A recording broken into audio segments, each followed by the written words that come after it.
You may recall in my top 5 film cameras of all time video, I said this. This is not the number 1 camera, but this will probably end up being the number 1 camera at some point.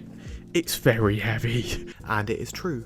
This camera is now my favourite film camera, and if you're wondering what that camera is, it is the Pentax 67, specifically with the 105 2.4. But I didn't instantly fall in love with this camera. In fact, for the first 2 months, I absolutely hated it and I wanted to sell it. Normally, I just click with cameras and I get them straight away and I get the results that I want, and it's just, you know, a breeze to use.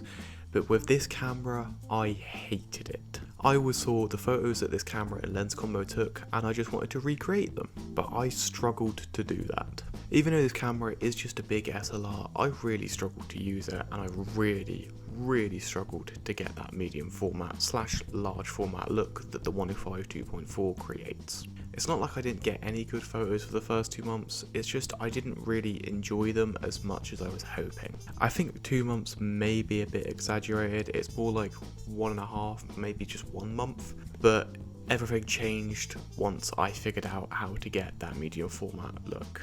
I used the RZ67 for 2 years, and instantly after using it I understood how the camera worked.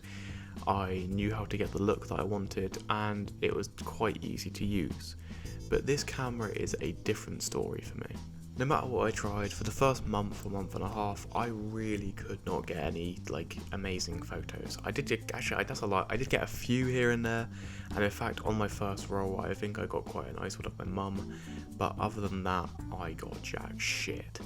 I was using this camera literally whenever I would go out, even if it was just do some street photography. I take it with me to try and get those nice dreamy street portraits, but I just couldn't do so. I don't know what it was. And then all of a sudden it changed and the camera just clicked with me, and I still don't understand why, because I was just shooting the way I was shooting and I was suddenly able to get these amazing Pentax 67 looking portraits. As time has been going on with this camera, the photos have just been getting better and better, and I really do believe that this camera is just going to completely outshine my work with the RZ67, even though I took some amazing photos like these.